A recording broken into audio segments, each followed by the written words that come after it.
Então, pessoal, vamos começar nossa aula para valer agora. Nós vamos falar hoje sobre Sistema Financeiro Nacional.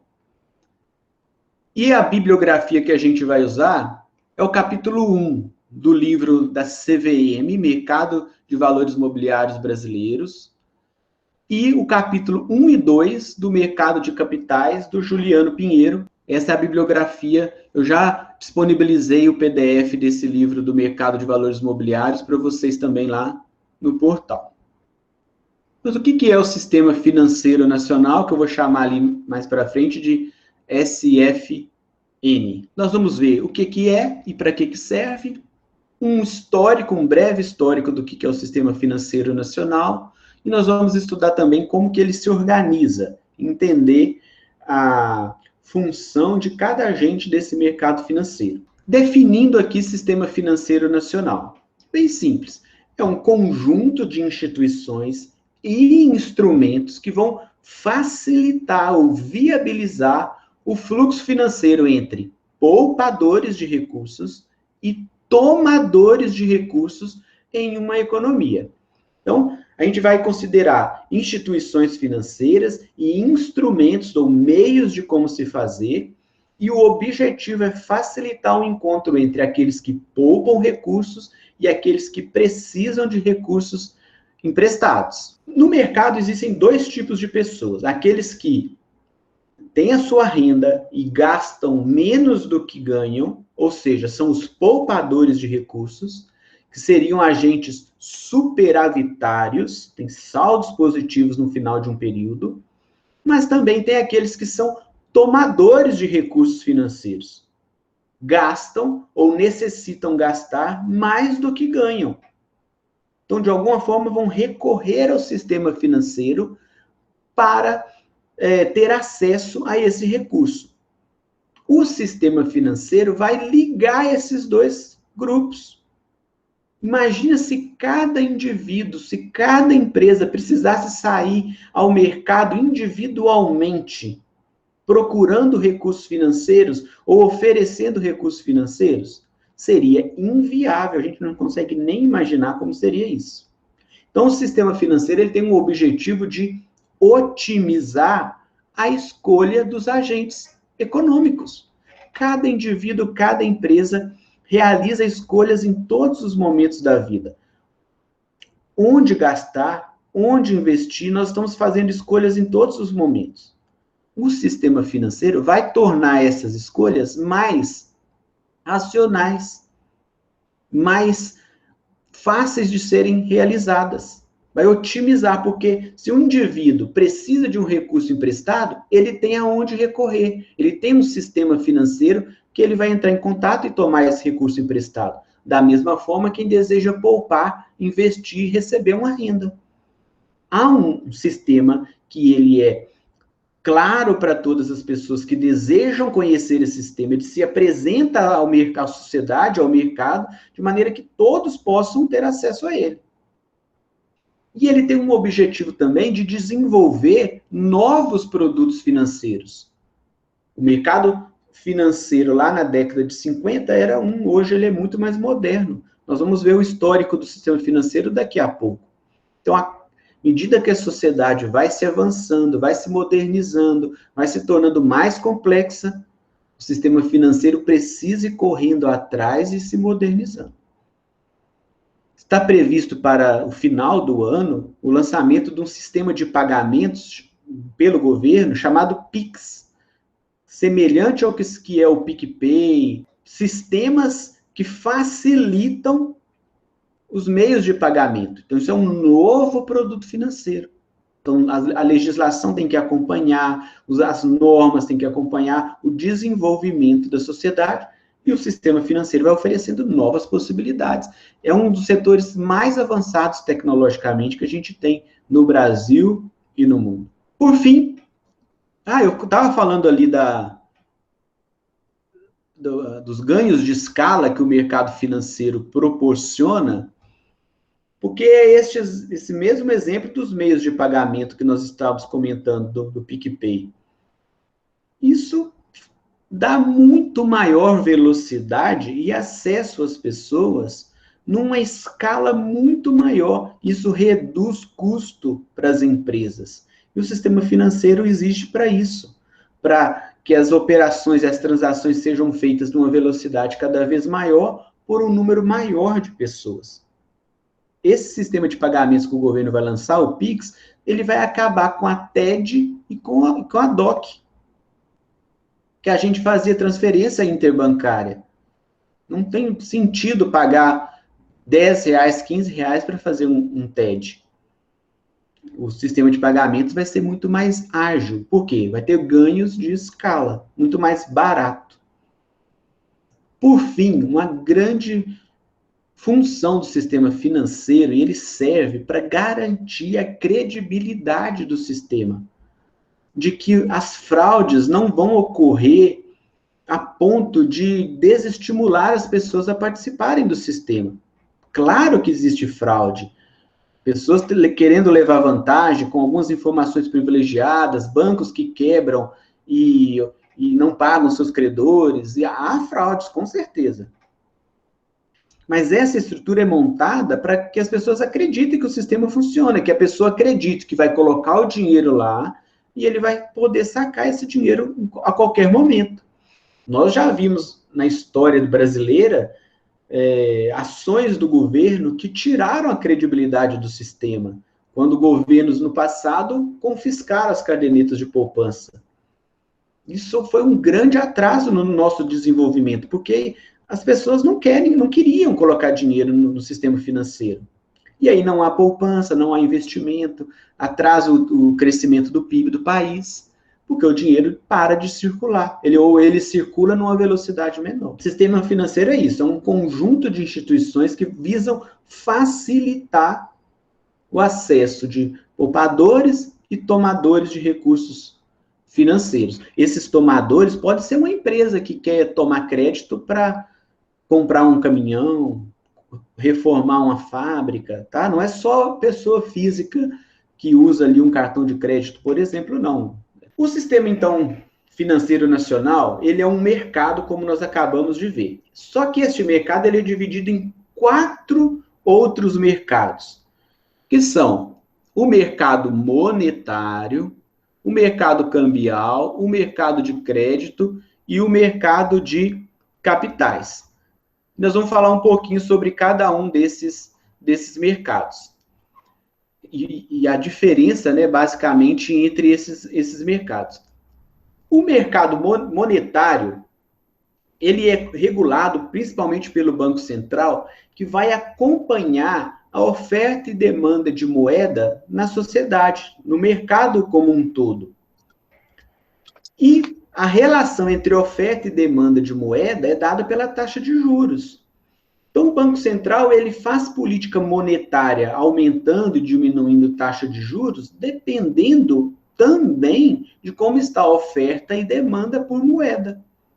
Então, se a taxa de juros está muito baixa, os indivíduos acabam ficando com mais moeda em mãos, já que o custo de oportunidade de deixar a moeda no sistema financeiro é menor, que é o que está acontecendo agora com a nossa taxa de juros Selic a 2% ao ano. Então, as pessoas comparam, para ganhar 2% lá no banco, eu prefiro ficar com o dinheiro e fazer negócio com esse dinheiro. Isso representa maior produção no mercado, maior quantidade de produtos físicos, de serviços sendo comercializados. Agora, se a taxa de juros está maior, está alta, o inverso acontece. O custo de oportunidade aumenta, as pessoas preferem abrir mão de manter dinheiro consigo e preferem guardar o dinheiro no sistema financeiro, que vai render juros. Então, isso é o mercado monetário, é oferta e demanda por moeda. E também essa oferta e demanda por moeda está relacionado com o nível de atividade econômica que está acontecendo no mundo real. Porque mais transações precisam de mais moedas para intermediar essas transações. Então, esse é o mercado monetário. A gente percebe muito essa questão do mercado monetário e hoje a gente quase não tem necessidade de manter moedas em mãos como no passado, por uma razão. Nós temos uma oferta de caixas eletrônicos muito maior espalhados pela cidade. Eu não preciso de ter muito dinheiro na carteira, porque se eu precisar, eu posso ou ir a um caixa eletrônico com muito mais facilidade, ou usar um meio de pagamento, ou usar um aplicativo. Então, chega-se no final das contas a um equilíbrio. Fatores que fazem a gente demandar mais moeda, fatores que fazem a gente ofertar mais moeda. Isso é um mercado monetário. O mercado cambial é muito simples, né, de entender. É o mercado onde são comercializadas moedas estrangeiras. Por quem? Por exportadores, por importadores, por aqueles que fazem remessas de recursos. Quando um valadarense lá nos Estados Unidos transfere dinheiro aqui para o Brasil, ele vai participar do mercado cambial, porque vai haver uma troca de dólar por reais. E o inverso é a mesma coisa. Quando um exportador aqui em Valadares quer vender roupas no exterior ou artesanato nos Estados Unidos, vai participar do mercado cambial, porque ele vai mandar reais, vai receber dólar. A mesma coisa um importador. Em Valadares tem muitas empresas que importam peças de bicicleta. Precisa fazer parte do mercado cambial, porque ele não vai pagar a importação com reais. Tem que trocar por dólar, tem que trocar por euro. Isso é o mercado cambial, que aí vai ser neste mercado cambial que vai ser determinado lá a taxa de câmbio. Depois a gente vai ter o mercado de crédito, que o mercado de crédito talvez seja um dos mais conhecidos pelo brasileiro, onde aí vai ser no mercado de crédito mesmo que a gente vai ver claramente poupadores e tomadores de recursos, agentes superavitários com agentes deficitários, né, se encontrando para realizar negócios. Então, o indivíduo pode ir na Caixa tomar um financiamento habitacional. Mercado de crédito. O indivíduo pode ir numa loja e pagar a sua compra no cartão de crédito e parcelar lá em 6, 12 vezes. Ir no supermercado e comprar com cartão de crédito. Esse é o mercado de crédito. Tomadores e poupadores fazendo negócios. Só que os poupadores aplicam o dinheiro lá no sistema financeiro. O sistema financeiro vai pagar para os poupadores um juro. Vai fazer assim, o banco, por exemplo, vai intermediar esse negócio, vai pagar juros ao poupador e vai emprestar esse dinheiro a uma terceira pessoa. Vocês sabem disso. Essa pessoa que pegar dinheiro emprestado do banco vai pagar um juros muito maior do que aqueles juros que o banco pagou ao poupador. Essa diferença é chamada de spread bancário. É a diferença entre o que o banco paga para o poupador e o que o banco recebe do tomador. E o lucro dos bancos vem desse spread bancário e também das tarifas que os bancos cobram. Mas isso é o mercado de crédito. Então, o empresário resolve abrir uma loja aqui no centro da cidade, ele vai ou numa cooperativa de crédito ou num banco, tem que apresentar toda aquela papelada, ter o avalista, vai ser analisado o seu crédito se vai ser aprovado ou não. Isso é o mercado de crédito. Então, imagina, um empresário, ele pode tocar seu negócio, abrir seu negócio, ou com recursos próprios, ou com recursos do mercado de crédito, ou com recursos do mercado de capitais. Que aí, lá no mercado de capitais, o que vai acontecer? O poupador vai repassar recursos para o tomador e a instituição financeira vai prestar o serviço para ligar as duas partes, que pode ser uma corretora, pode ser um banco também. Então, o empresário vai ao mercado de capitais e anuncia à sociedade, estou abrindo o capital da minha empresa, estou vendendo cotas da minha empresa ou ações da minha empresa, pedaços da empresa para a sociedade. Cada indivíduo que for comprando essas ações, essas cotas, vai se tornando sócio da empresa, mas quem compra a ação repassa recursos para o tomador, que no caso aqui é o empresário. É isso que acontece quando as empresas realizam a oferta pública de ações. Abre o seu capital, vendem partes da empresa, pegam esse dinheiro e não tem que pagar juros desse dinheiro. Porque os compradores se tornaram sócios da empresa. Que lá no mercado de crédito, o empresário tem que pagar juros para o banco. O banco ele não é apenas um prestador de serviço que vai ligar as duas partes. Não, ele está prestando um serviço, mas está emprestando para o empresário. É diferente os dois mercados por causa disso. E por que o tomador emprestaria dinheiro para a empresa pelo mercado de capitais? Porque o poupador espera que esse empresário use esse dinheiro ou para ampliar seu negócio, ou para melhorar seus processos, sua gestão, para comprar uma concorrente. E usa esse dinheiro para fazer a empresa crescer, vender mais, ter lucro, e que esse lucro seja distribuído aos acionistas. Essa é a diferença entre mercado de crédito e mercado de capitais.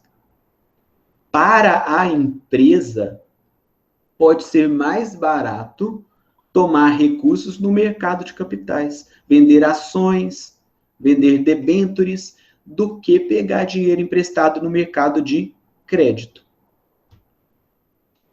Porém, muitas empresas optam por pegar dinheiro no mercado de crédito, porque elas podem abater essa dívida lá do cálculo do imposto de renda.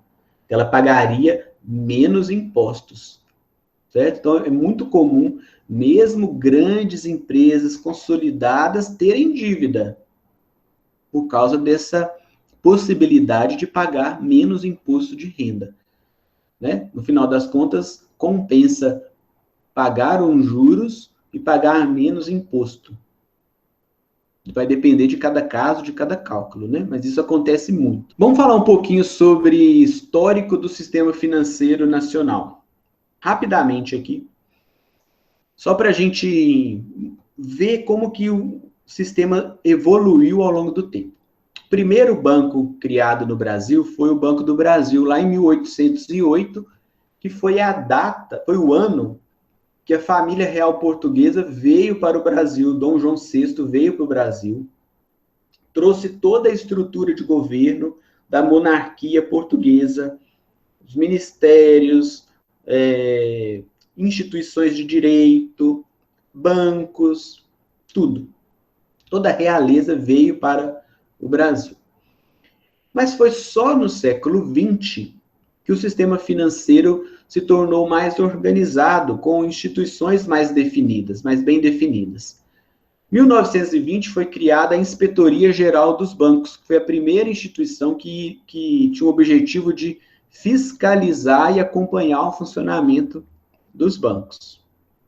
Em 1945, a gente teve a criação da Superintendência da Moeda e do Crédito, que foi essa superintendência era chamada de SUMOC. Essa superintendência era um embrião do que seria no futuro o Banco Central, uma autoridade monetária, né, responsável pela política monetária do país. Em 1964, foi um período que a gente teve trocas de governo, né, o golpe militar lá de 1964, mas que no final do ano, né, o golpe militar foi lá em março, mas no final do ano, o governo já tinha implementado uma série de reformas institucionais para modernizar a economia brasileira, e uma dessas reformas foi a promulgação da Lei 4.595. E essa lei, ela dizia sobre a criação do Conselho Monetário Nacional e do Banco Central, duas instituições financeiras que a gente vai ver daqui a pouco o funcionamento delas. O Conselho Monetário Nacional, ele é um órgão normativo, o Banco Central é um órgão supervisor, no sistema financeiro nacional. Foi criado lá em 1964. Isso mostra a evolução e o acompanhamento das leis, né, da legislação, e há uma necessidade de modernização do sistema. Por quê? Porque até então, o Banco do Brasil era o caixa do governo. Quando o governo precisava realizar gastos, aumentar seu nível de gastos, ele recorria ao Banco do Brasil, que era um banco comercial. Então, havia uma mistura na contabilidade do Banco do Brasil com o orçamento do governo. Então, o governo gastava muito mais do que arrecadava por haver uma confusão entre as contas. Entre os dois orçamentos, não se sabia o que era o orçamento do banco, o que era o orçamento do governo. Muito semelhante com o que aconteceu na década de 90 com os bancos públicos estaduais, com o Benja, aqui de Minas Gerais. Era um caixa do governo, o governo precisava de dinheiro e ia lá e pegava com o banco. Né? Depois, com a lei de responsabilidade fiscal, nos anos 2000, isso foi proibido, né? O banco público não pode emprestar recursos ao governo que não seja autorizado, né? 1980, criação dos bancos múltiplos. Por quê? Agora os bancos poderiam prestar serviços diversos: seguro, previdência complementar, consórcio, financiamentos para empresas diversos. Isso passou a existir a partir da década de 80. Isso torna o mercado mais produtivo, ganha-se em escala. Não era necessário depender apenas dos bancos públicos para linhas de crédito maiores. Não, agora os bancos comerciais passam a atuar em várias frentes. 1980. E a partir de 1980, a inflação aumentou muito no Brasil. Governo Sarney, governo Collor, Itamar, era um período de muita inflação. Foi um período que os bancos ganharam muito dinheiro, porque aproveitavam o aumento exagerado nos valores nominais e fraudavam seus balanços. E passavam a imagem ao mercado de que estavam mais saudáveis do que realmente estavam. Emprestavam além do que podiam arcar e corriam risco de uma grande inadimplência, mas os seus balanços eram fraudados. Aconteceu com várias instituições bancárias a partir da década de 80. E aí, na década de 90, com o Plano Real que estabiliza os preços no Brasil, fica evidente essa fraude nos bancos, porque os bancos, na verdade, não tinham capacidade de honrar com os depósitos dos clientes. Não recebiam de quem eles tinham emprestado e não conseguiam pagar para os clientes. Aqueles poupadores que emprestaram para o banco. E aí muitos quebraram na década de 90. Banco Nacional, Bamerindos, Banco Econômico, vários bancos quebraram na década de 90. Foi quando o governo lançou o PROE. Então, o PROE foi um programa de recuperação do sistema bancário, de ajuda do governo federal para evitar que os bancos quebrassem e isso se contaminasse por todo o mercado financeiro, porque é tudo conectado, né? É o mercado cambial com o mercado monetário, o mercado de capitais e o mercado de crédito. Então, se uma grande instituição quebra, ele não paga os outros agentes do mercado e todos os bancos vão quebrando também. Isso foi o PROE, uma ajuda do governo para socorrer os bancos. 1995, destacado ali na década de 90, foi o período que houve a permissão para bancos estrangeiros virem para o Brasil. A gente vai ver a entrada do HSBC, do Banco Santander, bancos estrangeiros, do Banco Paribas da França, comprando instituições brasileiras, aumentando essa concentração de mercado. Vamos falar do sistema financeiro desse histórico atualmente. O que a gente pode destacar nos dias de hoje? Primeiro, fortalecimento das cooperativas de crédito, que estão crescendo a um ritmo muito grande, espalhando em várias cidades, com tarifas mais baixas e um serviço mais próximo, né, da realidade do cliente. E cooperativas que estão chegando a cidades menores, né, no interior. Então, é uma característica que a gente observa no sistema financeiro atual. Em contraponto com um grande movimento de concentração bancária. Se lá na década de 90 a gente tinha um número maior de bancos, porque a gente tinha os bancos públicos estaduais e bancos menores mais fortes, que com a queda da inflação, muitos quebraram. Então, os grandes bancos, Itaú, Bradesco, os Banco do Brasil, Caixa Econômica, foram se fortalecendo, os bancos privados comprando bancos menores, fortalecendo sua carteira, sua atuação geográfica no país.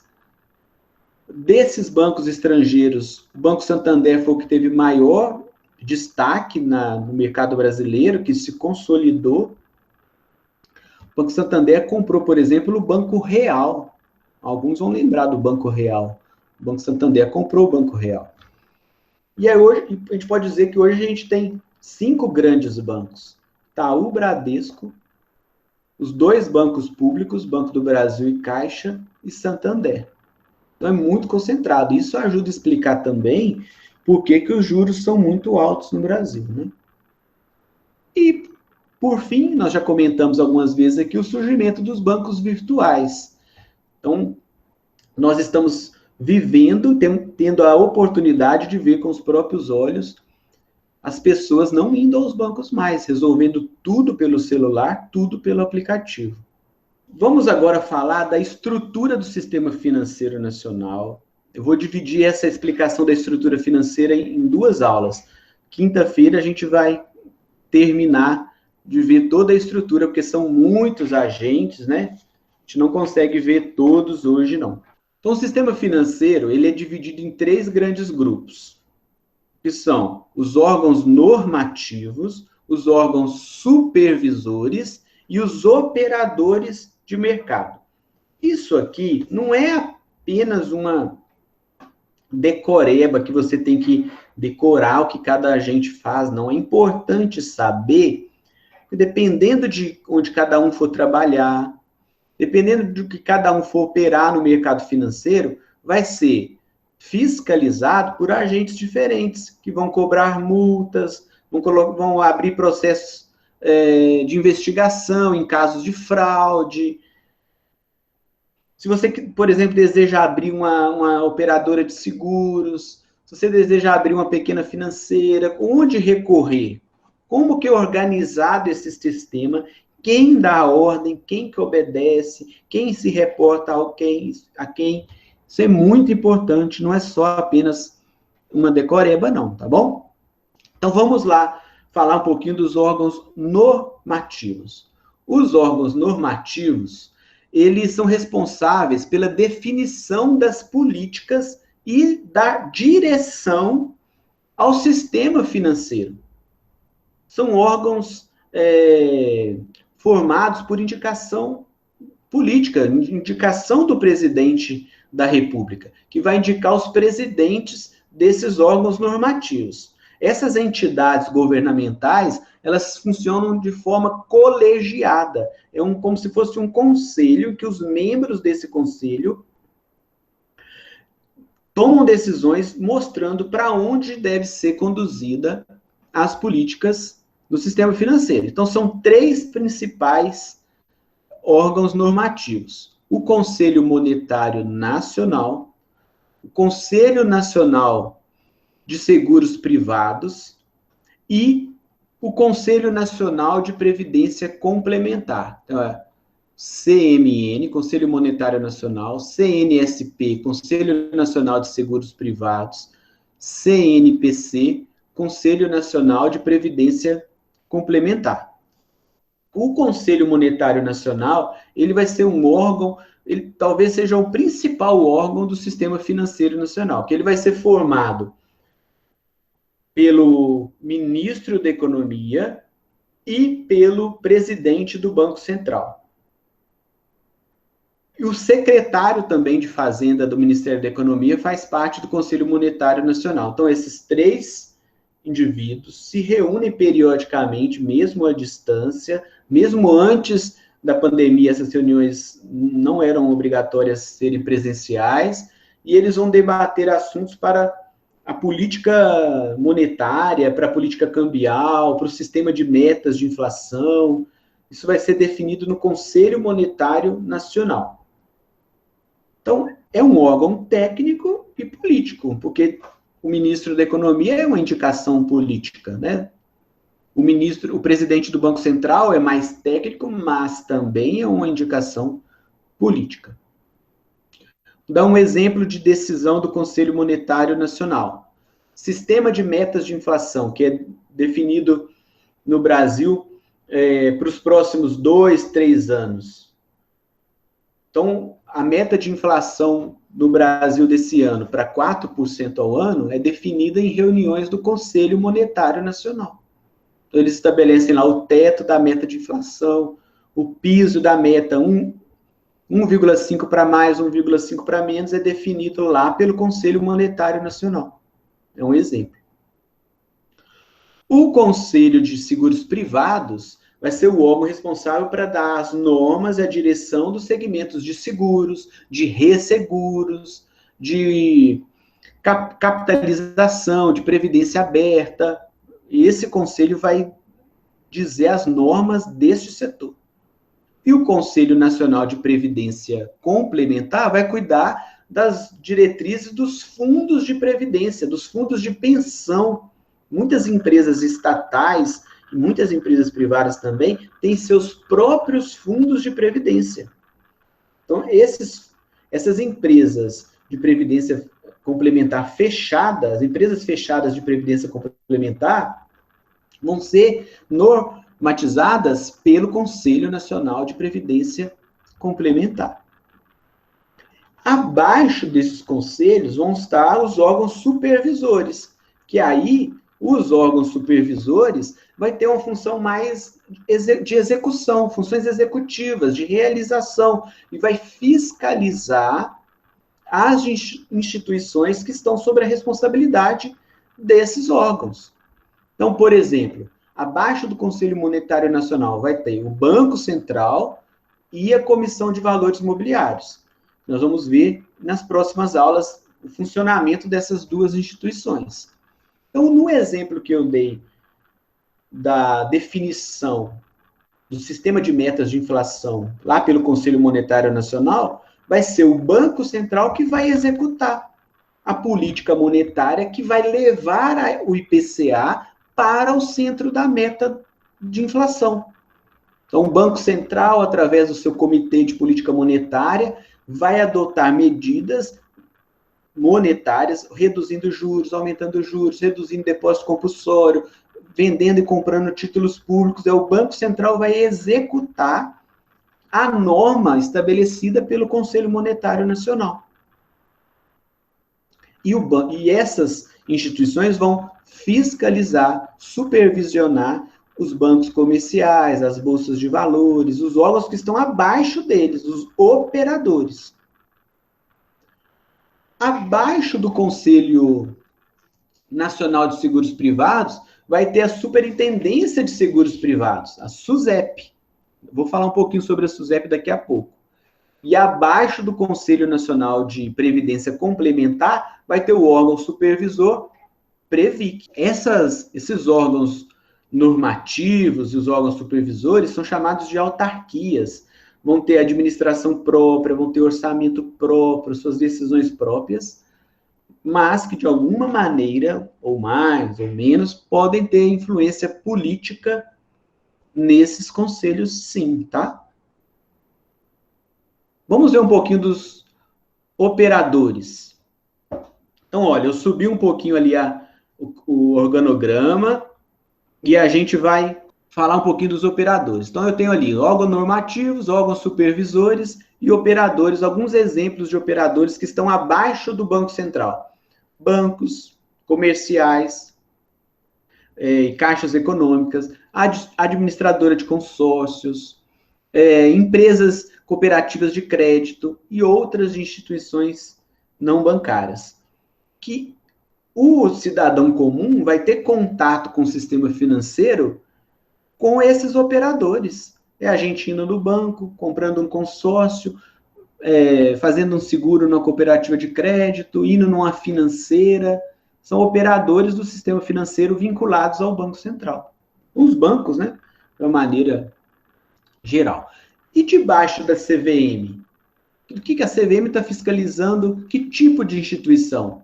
Bolsa de Valores, Bolsa de Mercadorias e Futuros, que no Brasil é uma mesma empresa, a B3, e as corretoras. Nós vamos detalhar na aula que vem o funcionamento da CVM e ver como que é a comunicação da CVM com os operadores, como que é a fiscalização, o que a CVM está fiscalizando, as falhas, o que a CVM não consegue captar, do funcionamento da Bolsa de Valores, Mercadorias e Futuros e corretoras. Quer ver um exemplo? A CVM dita norma sobre o horário de funcionamento da Bolsa, sobre quem é ou quem não é investidor qualificado. Então, no Brasil, hoje, o investidor chamado qualificado, ele tem mais de R$1 milhão para fazer investimentos. Mas até pouco tempo atrás, se não me falha a memória, uns 2 ou 3 anos atrás, não me lembro ao certo, esse investidor qualificado, ele era de R$300 mil. Então, foi uma decisão da CVM, isso mudou.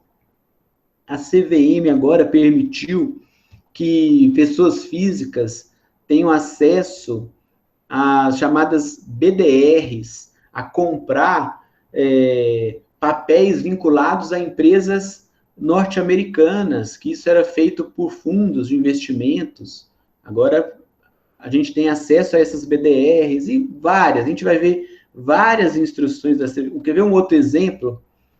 Com a pandemia, a CVM estendeu o prazo para que as empresas publicassem seus balanços financeiros no segundo trimestre de 2020. A decisão da CVM. E esses operadores são obrigados a seguir essas normas. Bom, a SUSEP, que é a Superintendência de Seguros Privados, vai cuidar das seguradoras e resseguradoras, entidades abertas de previdência. Então, um indivíduo ele pode querer comprar, fazer uma previdência privada, e sociedades de capitalização. Eu vou falar um pouquinho da SUSEP mais para frente. A Previc vai cuidar das entidades fechadas de previdência complementar, que são os fundos de pensão. Aqui, eu falei com vocês que pode existir muita fraude, é porque nas empresas estatais, o presidente, no setor público, né, o presidente do Conselho Nacional de Previdência Complementar, o presidente da Previc, a indicação política, presidente das estatais, a indicação política. E a gente já viu vários casos de empresas estatais que fraudaram seus fundos de pensão. O caso dos Correios, da Caixa Econômica, da Petrobras. Então, os gestores desses fundos de pensão de empresas estatais desviam o dinheiro, muitas vezes. Porque são muitos recursos. Essa previdência fechada é aquela situação em que a empresa entra com um capital, o trabalhador entra com outra parte desse capital e vão formando o seu fundo de previdência complementar. Então, dá uma parte do empregado, uma parte do patrão, que vai montando isso acontece em empresas privadas também. São chamadas as entidades fechadas de previdência complementar, EFPC. E deixa eu falar um pouquinho hoje ainda da SUSEP e da Previc, porque o nosso foco na sequência vai ser Banco Central e CVM. Nós estamos afunilando a matéria para falar dos valores imobiliários, né? Mas deixa eu falar um pouquinho aqui da SUSEP, que é a Superintendência de Seguros Privados. Qual que é o objetivo dessa entidade? É um órgão supervisor do sistema financeiro, é garantir a estabilidade do mercado de seguros privados e o direito do consumidor. Então, é uma empresa que vai fiscalizar as outras, é uma entidade que vai fiscalizar as empresas que vendem seguros, seguros de patrimônio, seguros de vida. E aí o indivíduo, ele pode fazer 2 planos, por exemplo, de previdência privada. Ele pode comprar um plano chamado PGBL, que é o Plano Gerador de Benefício Livre, ou VGBL, Vida Gerador de Benefício Livre. A diferença entre os dois planos, dois modelos de previdência, está na forma de tributação do imposto de renda.